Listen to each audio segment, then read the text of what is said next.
term explicitly black holes. Okay? What this means. So before doing all this business, so let's write the Schwarzschild metric. Okay. So we are having this as a matrix. Schwarzschild metric.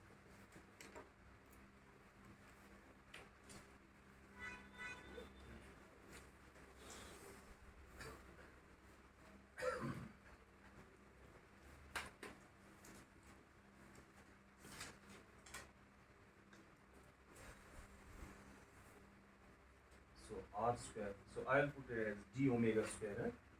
D omega square, it means the solid, the surface element of this sphere. So that is d theta square plus sine square theta. Okay. So this I put some square d omega square. So Schwarzschild black holes, you can think they are just like our hydrogen atoms for quantum mechanics. The way the simplest of the systems we are having in quantum mechanics is hydrogen atom. Is it? So you do all kinds of experiments with the hydrogen atom. Clear? So the way, okay, so you can think the Schwarzschild black holes as the, the geometric, for the time we will take them as to be geometrical objects. Okay? So while we can actually test our hypothesis. Samajh? You got my point? So it is our laboratory. So while we can test our ideas or our hypothesis. So now let's look at this thing.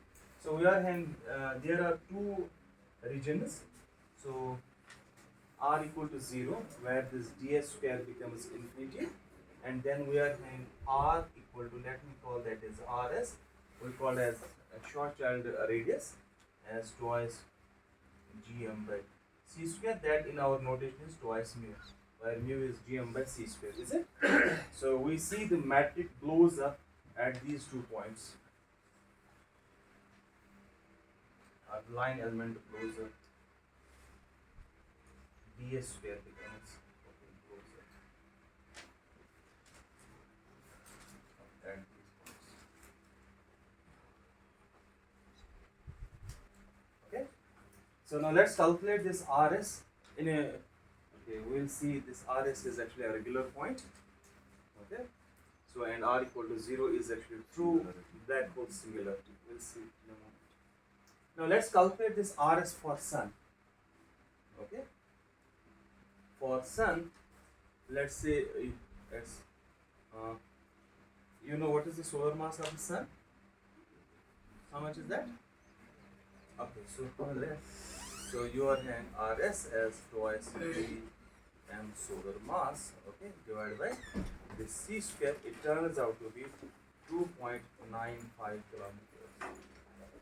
Okay, and what is the radius of the sun? What is the solar radius?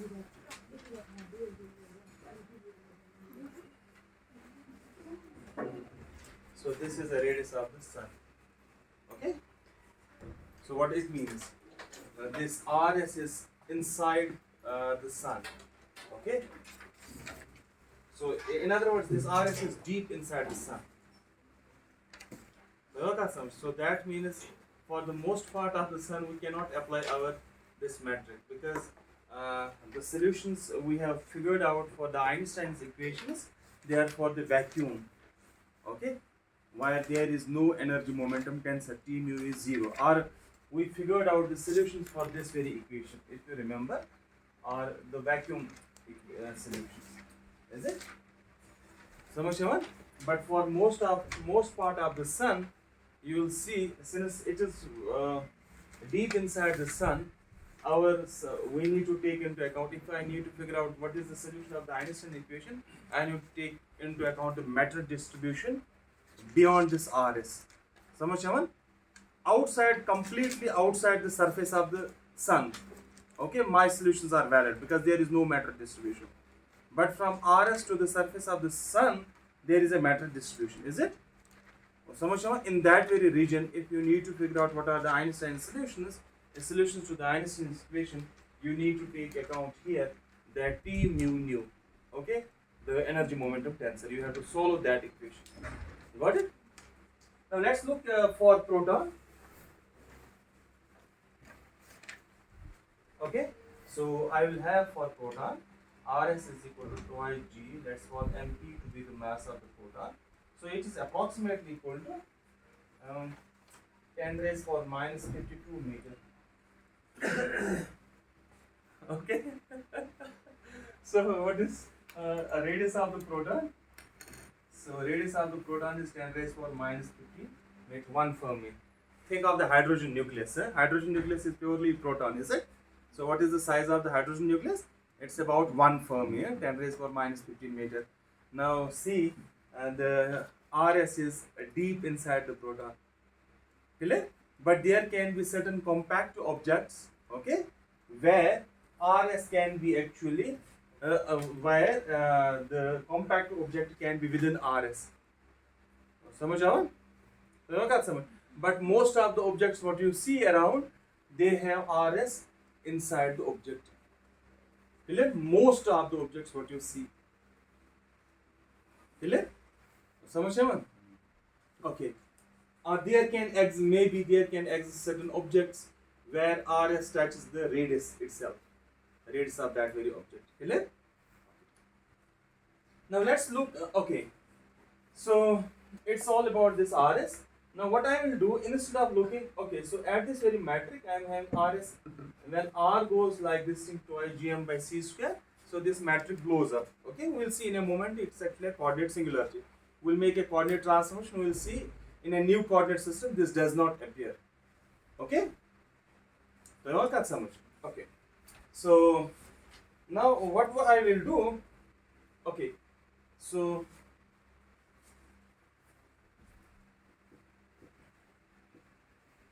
now okay, so I have this kind of geometry at hand. So you are having some mass, around that very mass this is a geometry. Clear?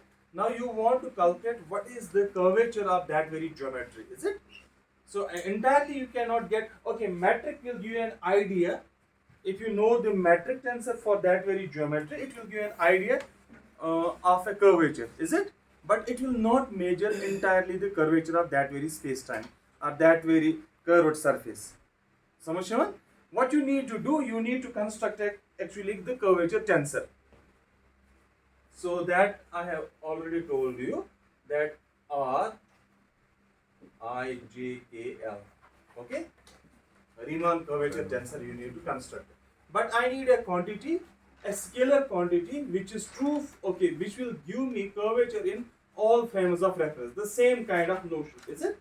Okay, so for that matter, I will do like this object R I J K L, R I J K L. So this is an object. Is this a scalar quantity? So this is a Riemann curvature tensor. Okay. So I have given the formula for this thing. You remember it? So Rij, this is a fourth order what tensor, fourth rank tensor. From this tensor we have calculated our Rij. From this tensor we have calculated the richest scalar. In other words, the richest scalar is a kind of quantity which is same in all frames of reference because it is a scalar quantity. If you see, this is actually r square, trace of r square, is it? Because you are summing over all the indices. It turns out to be this. Okay, now tell me what is the value of this object. Is this a scalar quantity? It means the value of this very object is same in all frames of reference. Whatsoever coordinate transformation you do, it will be the same. So it turns out to be, when I calculate it for this very metric, you don't need to calculate it. It turns out to be something 48 mu square. Okay, mu is what? Gm by c square divided by r raised power 6. Okay, so this describes our curvature, this very object. Curvature of given space-time.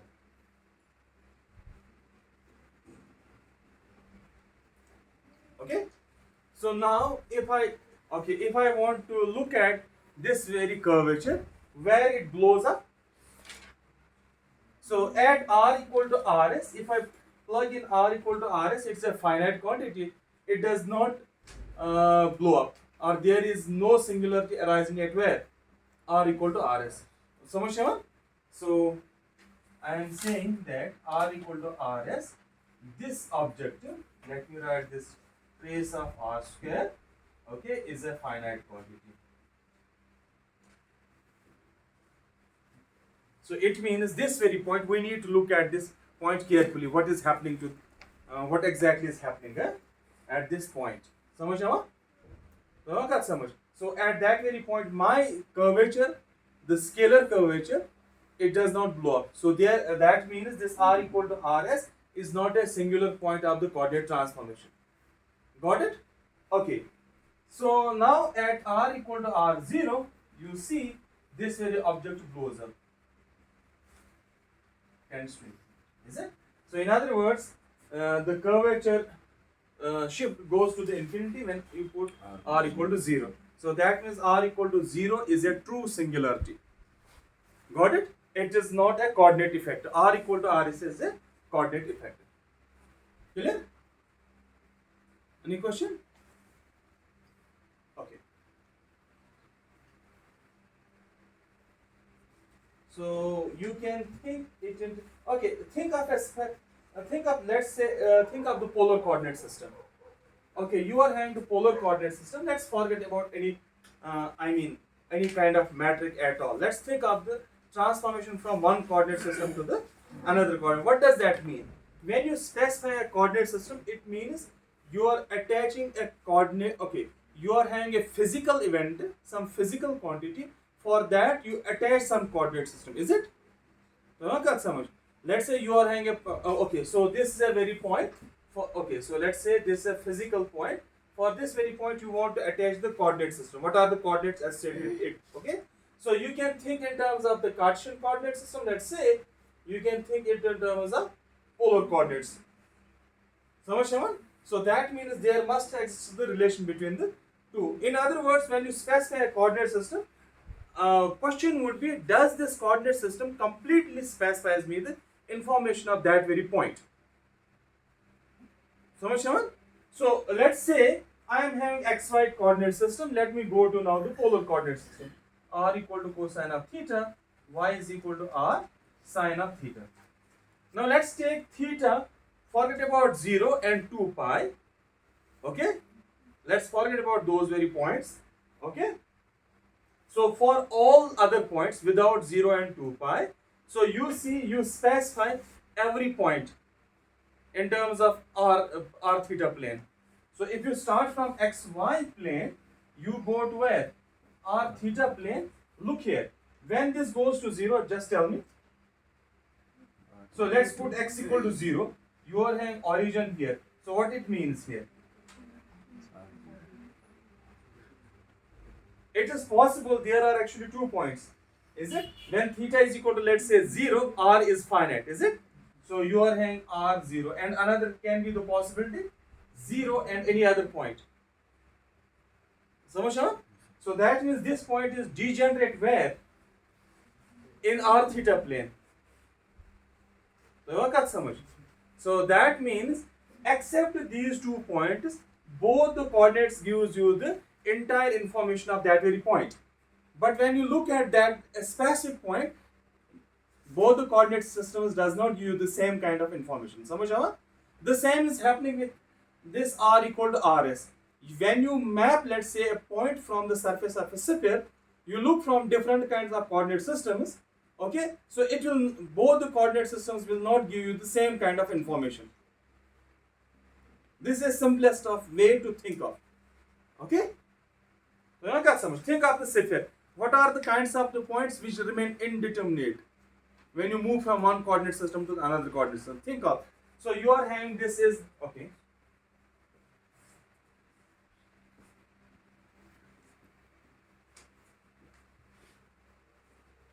Okay, so what you are having? X equal to r cos theta sine of phi, y is equal to r sine of theta sine of phi, then z equal to r cosine of theta, something like this.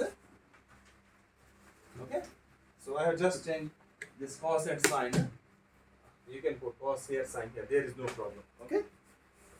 Now tell me what are the points. You take the origin. Let's say event happens at the origin x equal to 0, y equal to 0, z equal to 0. So now let's look at that very from perspective of what? R, theta and phi plane. Clear?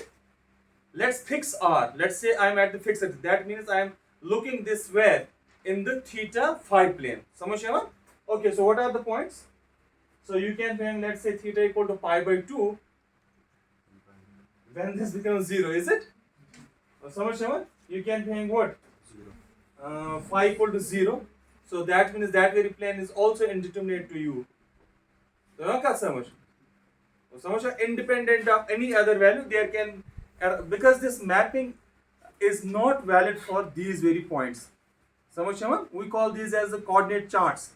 Think of a globe. When you pick the globe and you make actually a flat that map, how you do it? You pick one by one. From one part, let's say India. Let's say one part of the India, you pick one local region and map it to the real plane. That is your two-dimensional map, is it? So then pick the another thing. Locally, you pick 1 point, 1 point, 1 point, 1 point and map it to the planar region. If you take it the entire system, it's not possible to map the entire globe at a time by a single coordinate chart to an atlas. What we call that as an atlas. Clear? The same thing is happening exactly here. When I followed these equations in this kind of these very coordinates, let's call them as Schwarzschild coordinates T, R, and theta and phi. Okay, in this very coordinate system, I am actually able to get only one point of information. So, that's why general theory of relativity deals lot with the geometry. Okay, you need to understand geometry more. That's why we look at differential geometry to understand this kind of object or this kind of subject. Clear? Okay, good. So now let's not worry about this R equal to RS. Let's take these regions. So let's call R greater than RS as region 1. Call it as region 1. Now, what is in that very region? Okay, so this is the G00 element. So in this region, G00 element is negative. Okay, because it is having a what sign? Minus sign. Okay, so let me write it. So G00 is 1 minus twice mu by R. Okay, like this. So it is negative. And what are other G alpha alpha? So this is not sum, huh? No sum on alpha. Alpha is equal to 1, 2, 3. So they are positive. G11 is this thing. Sorry, there is a minus 1. So it's a minus 1 here. Okay? It is not minus 1. Okay. So what does that mean? So it means this G, your hand in R greater than RS region. Okay? This coordinate, P coordinate. Okay? It is a time-like coordinate because it's negative, is it? So we are having P as time-like coordinate. And since G alpha alpha describe other R theta and phi, it means R theta phi are space. Clear? So this is very important. Now let's look at the another region. When you are having region R less than RS, call that as a region second.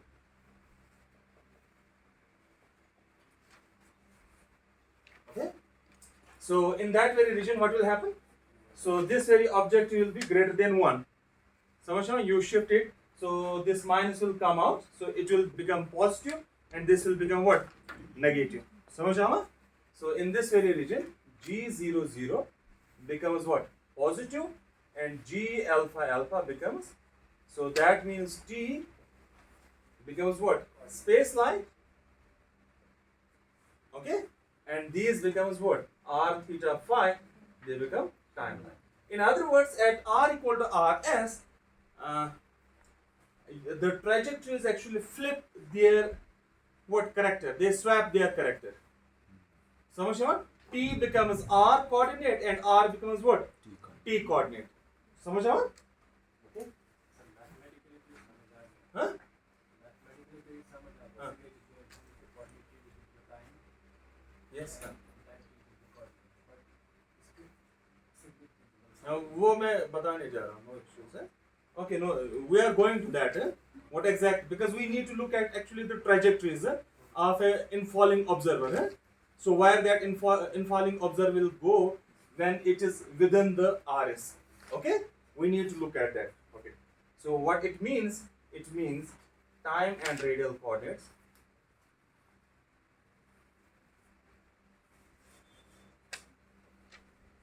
Swap character on either side of R equal to. Okay. Any question till now? Okay. So now let's look at the geodesics. Okay, we need to look at the meanings of what exactly these are. So, what exactly the meaning of this thing is swapping the character of these coordinates. For that matter, we need to look at the geodesics of the photon. If I know the geodesic of an photon, okay, I can figure out what is the geodesic of an infalling or an outgoing observer. समझ समझ? So let's try to figure out the geodesics. Okay.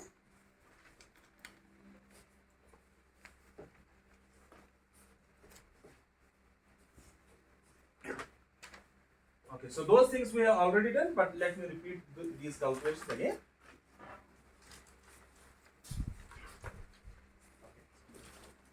So let's have the radial. So we will calculate what is the radial photon forward line. This we have already done in the last lecture. Okay.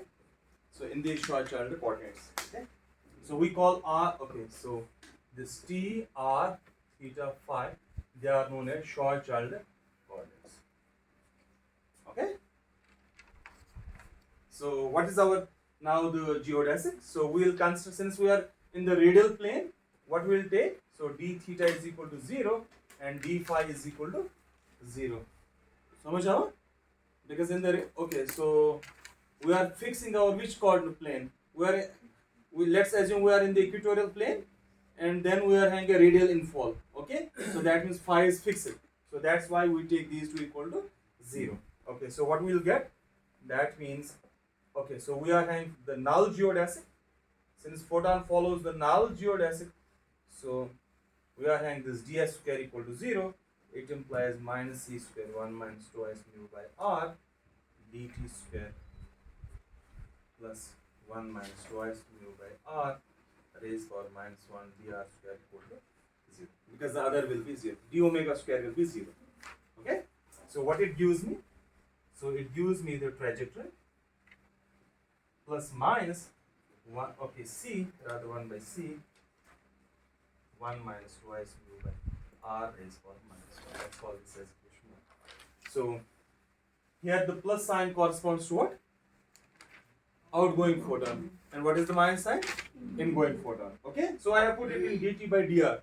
Because t axis is vertical and r axis is horizontal. That's why we need to put dt by dr. If I need to figure out the slope of a given trajectory in tx plane. So समझ आओ? So if it would have been like say x along vertical axis and t along the horizontal axis, then I have to figure dx by dt, okay, to figure out the slope of the line. समझ आओ? Okay. So what are the solutions? So which implies your ct is equal to r plus twice mu. This I have already figured out in the last lecture. Let me write minus 1 plus constant. So this is our, what is this very solution? So it is outgoing photon. Okay. So then you are having ct is equal to minus r minus 2 mu natural log of r plus constant. So this is our ingoing photon. Okay. So under change of t to t minus, okay, so if this t to minus t, ingoing becomes what?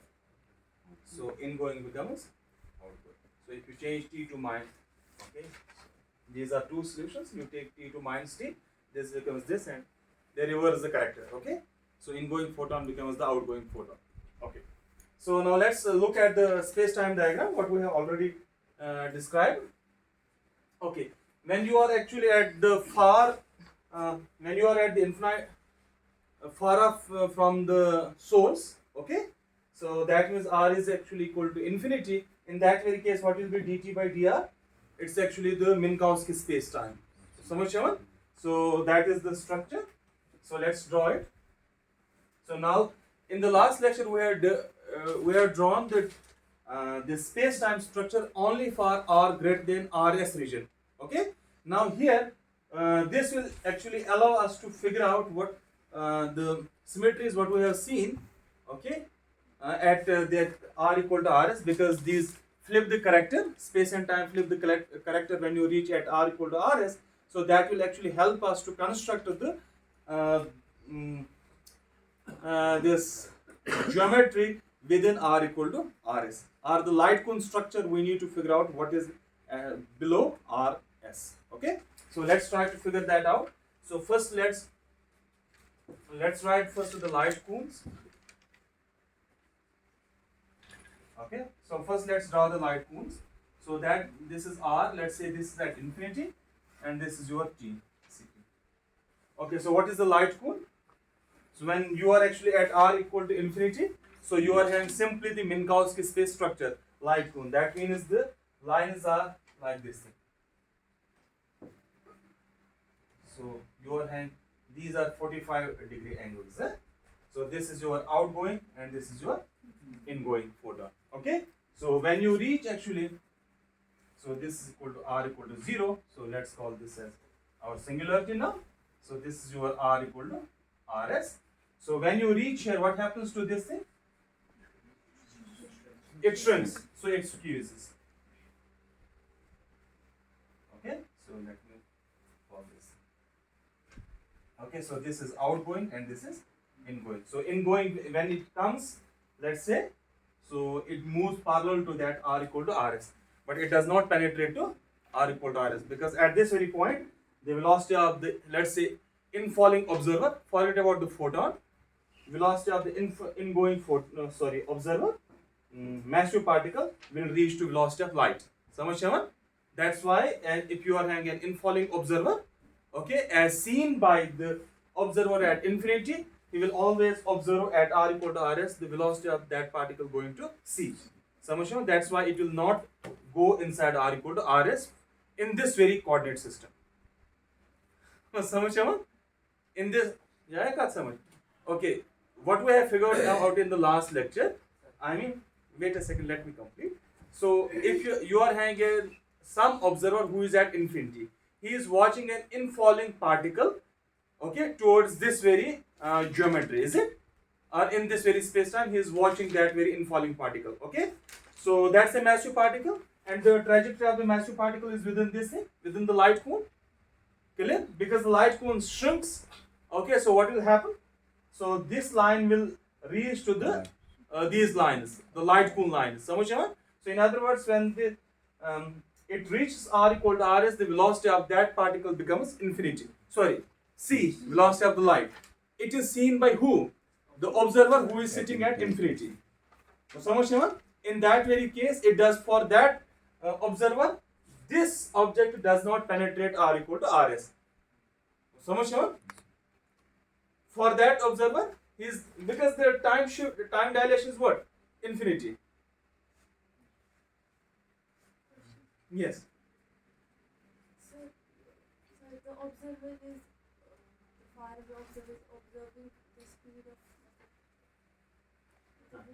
of light से अंदर. नहीं ये confusion है आप लोगों का. So let me clear it again. Okay, so what I am saying, a person is sitting here. Okay, a particle is falling. Let's say from here. Okay, so let's say the particle starts its journey towards this r equal to rs. So this is our particle. So what are the light cones? Okay, forget about the light cones. So when it reaches this particle, let's say it reaches this very surface. Okay. So what will happen to the velocity of this very particle? Forget about photon. Okay, let's forget about the photon. Okay. So you are having some particle carrying mass m. Okay. So he starts journey at this very point, let's say, and falls towards r equal to rs. When it reaches to rs, so what happens to the velocity of this very particle? It goes to c. Samajh? But it is not in its frame of reference. Where it is? So this velocity is observed by the observer sitting at infinity. So in that sense, so it will never approach for this very observer. This particle will never approach where? R equal to rs. But then it should. No, wait a second. That's why. That's what we are trying to do actually. So it actually passes this r equal to rs. But this observer is not able to detect that it goes through this r equal to rs. In this very coordinate system, he is not able to observe what? This particle goes inside r equal to rs. So he is not able to observe that. Because what happens to the velocity? C. When, does a massive particle carry velocity c? So that means he only reaches near to r equal to rs, but never touches r equal to rs. Because at r equal to rs completely, what happens to the velocity? It becomes c. Then it's not a massive particle at all. It's a contradiction, is it? What actually happens? That is what I am exactly trying to say. What actually happens? Actually happens, it crosses this r equal to rs. Okay, any particle will cross this very surface or this very point.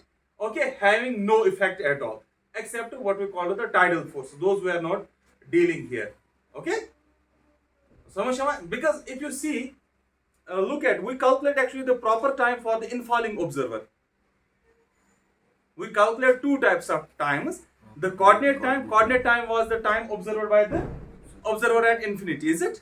And the proper time is the proper time carried by the particle itself, is it? What happened to the proper time when it crosses rs? That's finite. So that means an infalling observer will never see any kind of this kind of surface. This surface will be only seen by who? Observer. An observer sitting at the infinity. Sir, would it be in that? If that Let's take questions one by one. Yes. So that is the question. No? If the observer is observing, so it is moving at the speed of light, then it should cross. He is not. This appears for who? observer. For observer who is watching at infinity. Let's take your question. Then maybe. For the observer, हाँ. number one, हाँ. कि उसको लगता है कि ये पहुंचेगा. हाँ, exactly. Number one. हाँ. Number two, इसकी speed approach against speed of light. Light, yes. These two things. These are counterintuitive. What is your question? Yes. Sir, here would arise a paradox. It crosses that because that would mean that it would set a signal back. No. It never sends. This is what I am trying to. I am saying from the frame of reference of the observer that's at Infinity. Yes. If that infalling object crosses it, that would mean that that observer would get to know about it. But it would get to know about it if it sends that signal. Okay. So This is one way to think it. because that Okay. would be a paradox Yes. if that signal comes back. Huh. So Okay. that's why it does So never. look here. So forget about the diagram. So Mishpa diagram se thoda cool.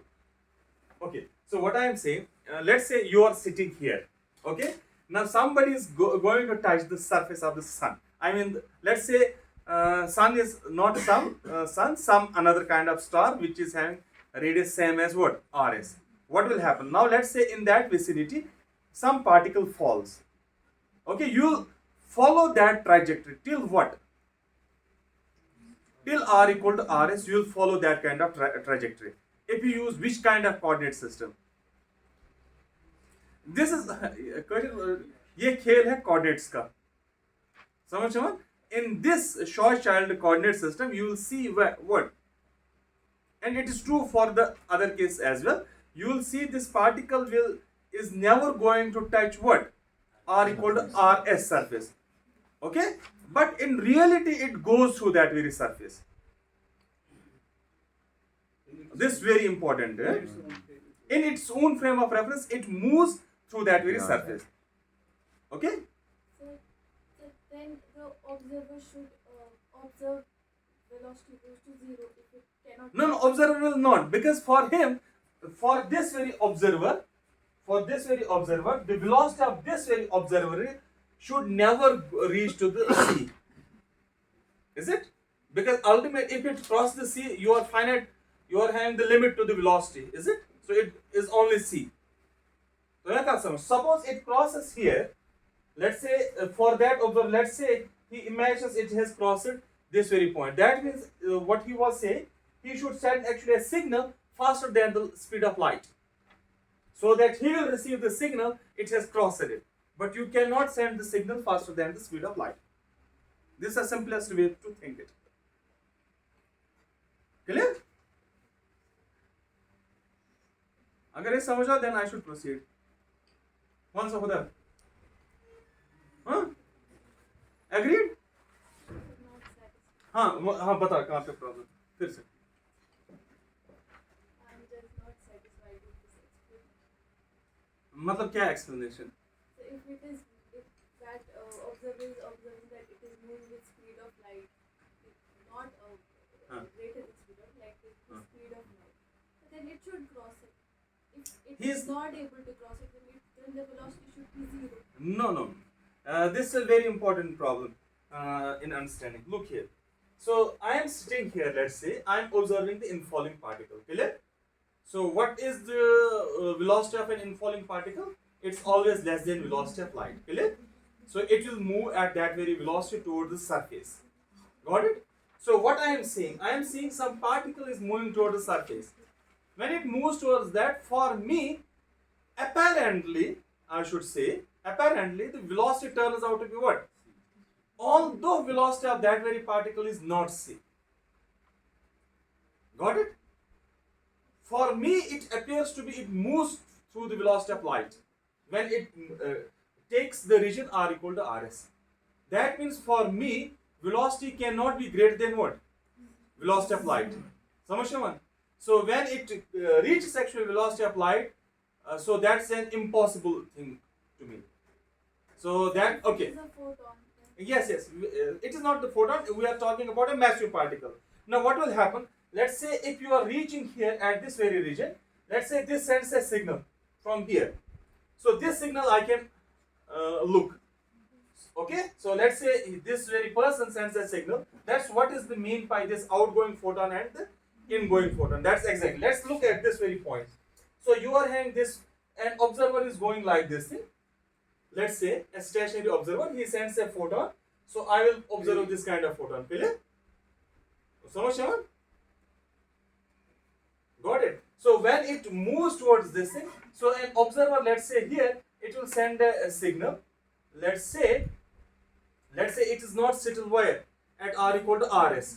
Samajh? Settle, I can receive that after a very prolonged time. But when it goes at r equal to rs, what will happen to this very structure? It secures, it goes as a line. Samajh? So that means what happens to the velocity? You are having now the observer with the velocity of light, whether that is the photon or your massive particle, is it? So that signal I will never be able to receive where? Here. So that's why it appears to be black. Sir, and that signal is directed towards the black hole. Yes. When it reaches here at r equal to rs, actually this flips. Look here.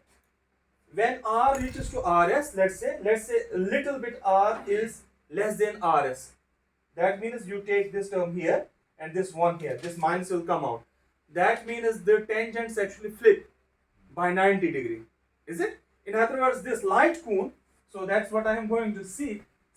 So this light cone will flip by how much? So you are having, so it will go at this very point, you will be having a light cone actually flipping like this thing. So by 90 degree when it reaches where? R equal to rs. So that means what is the trajectory of the observer? So let's say if you are having, let's say now you are having this kind of thing. So this is the forward light cone. All the observers, massive particles will go through where? in the forward light cone, is it? So this will always touch r equal to 0 singularity. And let's say if this very observer sends a signal, so that very signal is like this very line. So that will also go where? R equal to 0. So it will never be able to leave which region? R equal to Rs. So whether the observer reaches R equal to Rs or below R equal to Rs, so that very observer will not be seen by this very observer sitting at infinity. In that sense, it looks as a black. Okay, here is the myth usually is black hole eats everything. It's a myth. Okay, black hole eats nothing. So usually in these comic movies. Okay, so let's write it now. Okay, so let's draw this very structure. So you followed it? Okay. So let me draw now. Okay, so you are hanging. Okay, so let me first draw these light cones. So this is the outgoing light cone. This is the ingoing light cone. And when it reaches, let's say, at R equal to Rs, so it gets fused. So this is an ingoing light cone, and this is the outgoing ray. Clear? And all massive particles follow the time-like trajectory that is within this very cone. Clear? Okay. So what will happen here? So here it will be something. So it will flip actually by 90 degree, because when you move, so this twice, it is actually twice Rs by R. When R is less than Rs, so these signs will get flipped. In other words, you will be having a flipping by 90 degree. So in other words, let's say, so this will move like this thing. So I'm not.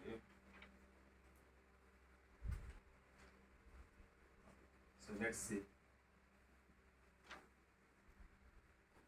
Okay. So these are light cones. So now let's draw the ingoing and let's draw now the trajectories. So these are just light cones.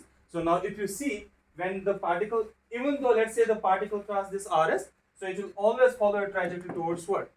R equal to R0. So once a person enters this R equal to Rs region, so it will ultimately end up where? R equal to 0. So that means it will ultimately end at the black hole singularity. Clear? Or let's say the singularity of this very space-time. Okay? In a moment we will call the term black hole. So let's draw the diagram in these coordinates. Okay?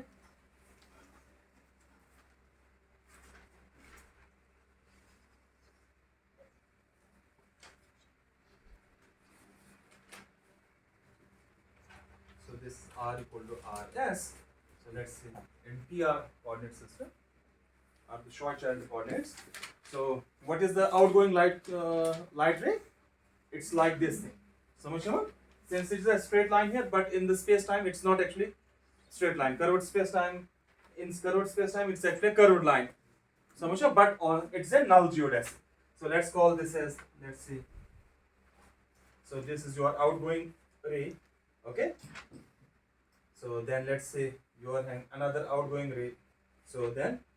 So look here, outgoing ray, when you take R equal to Rs, for the outgoing, when you take R equal to Rs, so it will go to minus infinity. So it will be like this thing. So let me extend it like this thing. So it will be something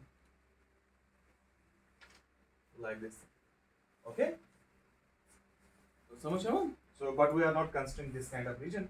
So it will be something, it will move to, just for your purpose. So what is the ingoing light? Ingoing light is like this thing. So these very curves. Okay? So let's take the ingoing. I am bad at drawing it.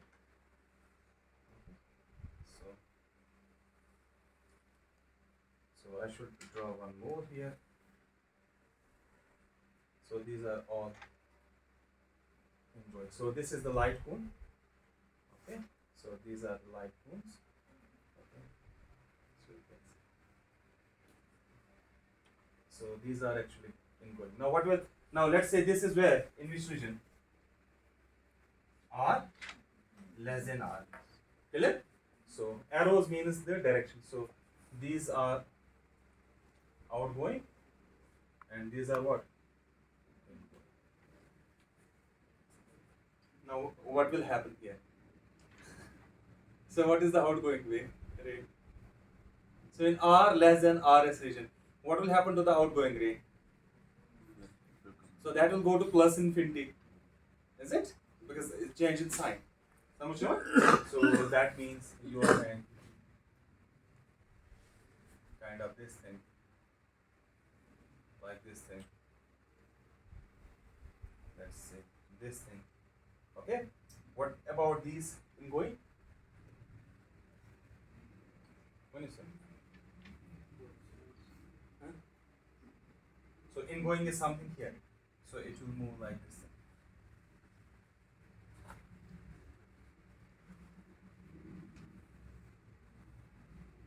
Okay? So these are what? These are outgoing waves and these are what? Ingoing. So these are I and these are O. What is the, where is the light from? So this is our light. Okay? Clear? So now look here, light cone. So what is the trajectory now? Tell me. Okay, so let's say what is the trajectory of the massive particle? So it will follow where? Let's say it will follow like this. That's some arbitrary trajectory. So it will be like this thing. Here, what it will be? So it will be like this. It will ultimately end where? At the singularity. So this is some space-time structure. We need to actually explore it in a more way. Okay. So let me write. Ultimately, you will end up with this space-like singularity at r equal to 0. Okay. So now let's move to understand this better in a new kind of coordinate system. So this very coordinate system is not so suitable to understand this kind of phenomenon. So look here. So if you look at this very kind of coordinate system or the Schwarzschild coordinate system, so you still have actually all these rays. If you see all these curves do not cross r equal to s, r equal to rs, is it? In other words, they are discontinuous at where? R equal to rs. So you don't have a ray coming from here to here. You only have actually, you have developed actually this light cone structure only within the region 2 and within region 1, not at where? R equal to rs. Now let's try to understand what happens to whether this incoming or the outgoing ray is continuous where? At r equal to rs or not. So that's what I am saying. If you are having an infalling observer, from this very diagram you are not able to actually understand whether the infalling observer crosses this r equal to rs or not. Is that true? Are you able to understand it? No. In this very diagram you are not. Because the infalling observer will reach only up to where?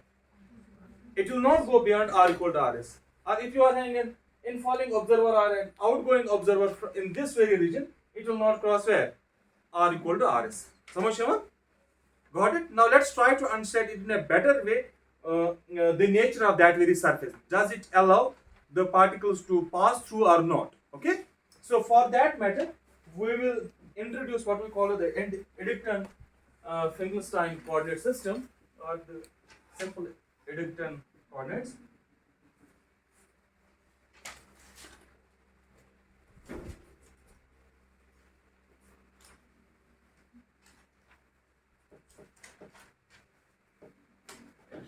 Okay.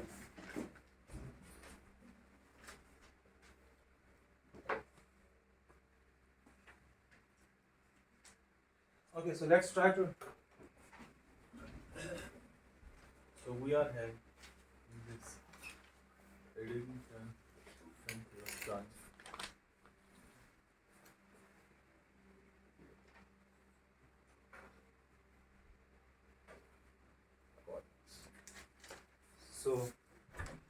So what we'll do, so we'll be constructing the coordinate system. First we'll construct a coordinate system for infalling photons.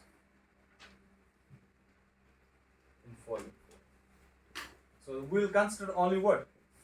Infalling photons. समझ आवा? Are the infalling observer, radially infalling observer. Okay?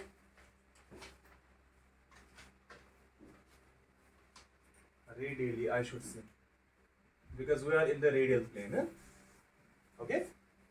Now tell me, okay, what is the trick?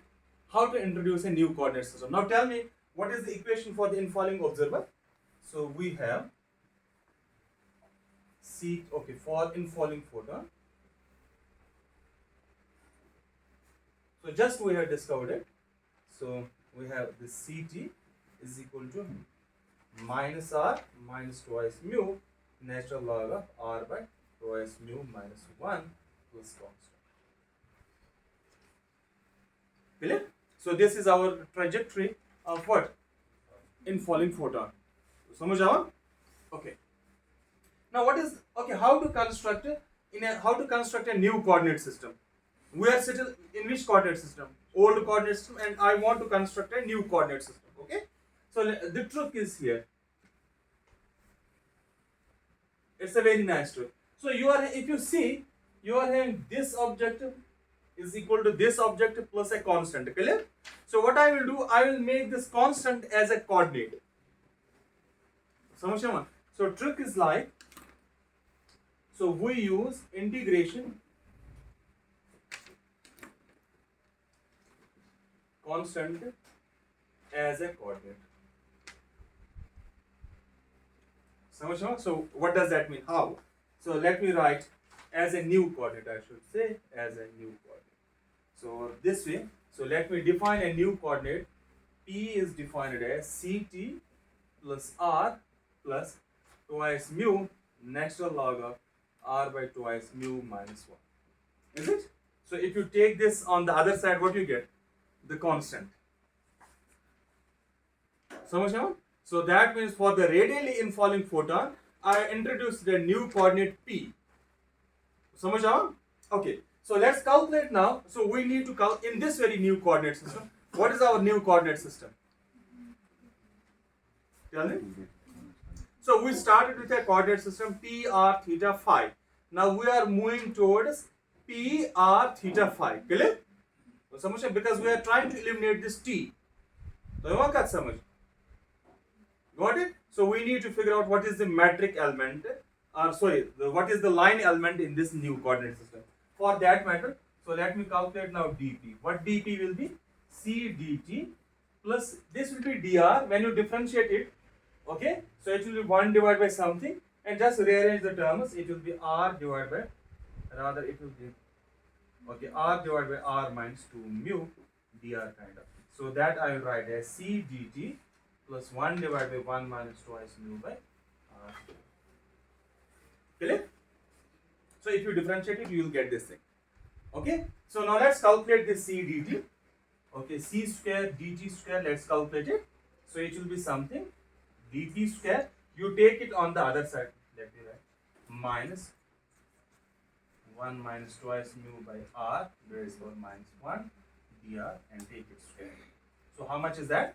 So it's dp square plus 1 minus twice mu by r raised to minus 2 dr square minus twice dr dp and 1 minus twice mu by r raised to minus 1. Okay? So now let's substitute it in the Schwarzschild this line element.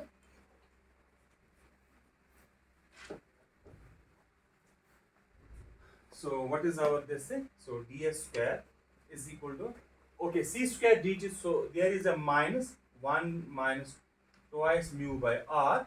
Then you are having c square dt square. For that, I'll put as dp square plus 1 minus twice mu by r raised power minus 2 dr square minus twice, okay, 1 minus twice mu by r raised power minus 1 dr dp. Okay. So then you are having plus dr square with a factor like this thing, dr square, and then you are having r square d omega square. Okay. So now let's multiply everything. So what you are having 1 minus twice mu r dp square 1 minus twice mu by r dp square. Then you are having okay, so 1 minus this thing, you are having minus 2, it will become minus 1. And if you look here, you are having again minus 1 here. Okay, so what you will get? So you are having minus here. Okay, so anybody? Can anyone tell me what was that? There is some error. Is there some error? Huh? Is there any error? So just do these things. You will be getting minus. Yes, they will cancel out. Sorry. So this term cancels out this thing because this is minus times this thing and that's plus. Okay. Then you are having this very objective. So what you will get? Minus and minus is plus. So you will get simply twice dr dp plus r square dx. Minus 1 and minus 2 power. So raised power minus 2, raised power minus 1. What? Cancel. This is plus 1 here, is it? This becomes minus 2 plus 1 is minus 1, is it? Samajh? So what you are having? Minus 1. Got it? Samajh? So you have to multiply this term as well. Huh? Okay. So now this term and this term becomes 1. Then minus and minus is plus 2. So now look here in the new coordinate system, why is the singularity? R equal to 0. Okay? R equal to RS is regular point. Okay? And R equal to 0 is singular. So that's actually a true singularity. Samajh aa? So just a coordinate transformation. Huh? Okay, so now let's try to calculate in this very new coordinate system. So T is gone. You are having now a new coordinate system. So P, R, theta, phi. Clear? It's our new coordinate system. So in this very coordinate system, let's try to calculate the geodesics. Null geodesics. Okay? Okay, so in radial plane. So what is the radial plane? D theta equal to 0, D phi is equal to 0. So that means this is not there. So what you get? So you get minus 1 minus twice mu by r dp square plus twice dr dp is equal to 0. Because ds square is equal to 0. So now you should know null geodesic means ds square equal to 0. Okay? So let's divide by this dr square. So it gives me dp by dr square. Okay? So that's equal to 2 times, sorry. So let me write it this way. 1 minus twice mu by r dp by dr whole square. Okay? So minus twice dp by dr. That's equal to 0. So what are the solutions of this very equation? It's a square and this is a linear term. So you can take dp by, so which implies dp by dr. Okay, so 1 minus twice mu by r. Okay, dp by dr minus 2, that's equal to 0. So what are the two solutions here?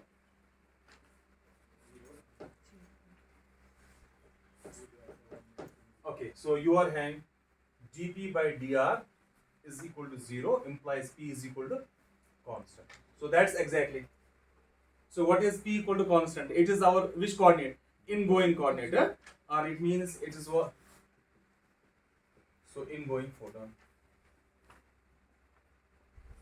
So samajh aa? Okay, so now let's take the another thing. So it is dp by dr is equal to 2 into 1 minus twice mu by r raised power minus 1. What this is? Outgoing. So let's look in P, this PR plane, because yes, let's look the light cone structure in the PR plane, then we'll extend it to where? In the CT plane. Samajh aa? So let's look at the light cone structure. Okay, so let's look at it. So let's say this is our P. So let's not label it. Let's do it this way. Let's call this as our r coordinate.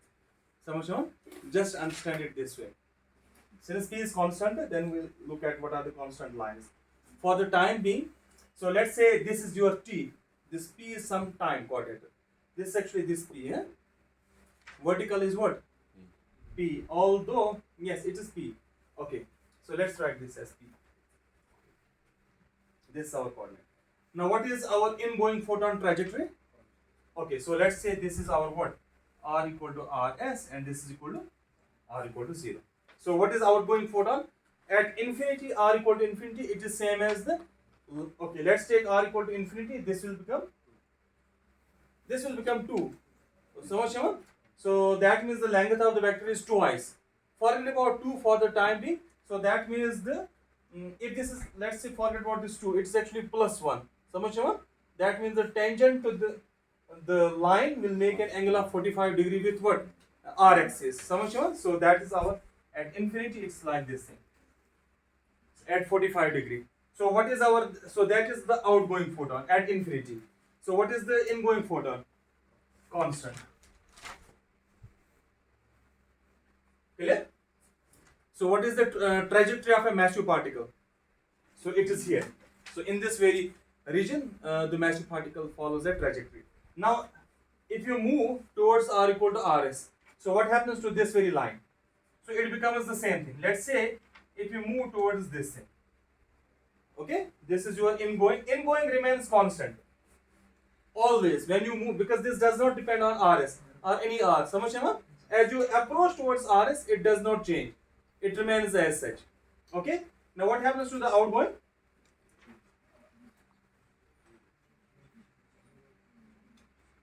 So now I go. So when you reach, what happens? So it will shrink. So it will come like this thing. This very arm will shrink because when you reach where? Okay, so look at this thing. So I will give a simple question. R equal to infinity means this equal to 2. Forget about this 2. So you are having like this thing. dp by dr is equal to 1 divided by 1 minus twice mu by r. R equal to infinity, it is 1. So the line is inclined at 45 degrees. Outgoing line. Now when you decrease this r, so what will happen? So the slope will increase. When you decrease r, what will happen to the slope? It will increase. So you want that so much? So when, okay, so it will come like this thing. So when it reaches at this very point, let's say, so what will happen to the slope? So it becomes infinite. So what happened? Okay, so at this very point, this is the slope. This is our outgoing line. And what about this ingoing line? It remains as such. Now when it moves inside, okay, so ingoing line is as such. So this will, because now when you move before R, okay, below Rs, so 1 minus this will become negative. So that means slope becomes what? Negative. Got it? So what happens to the trajectory here? So it will always end up at the singularity. Now look at the infalling this thing. Okay, so let's come at this very point. So what happens? So it will simply shrink. Okay, my point is here. So look at the infalling photon. What is the trajectory of the infalling photon? So it's actually continuous. So it crosses what?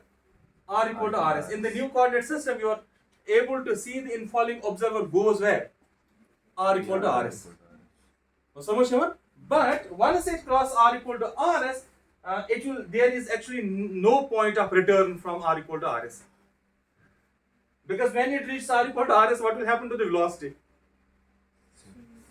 It becomes velocity of light. For the which observer? For a massive particle.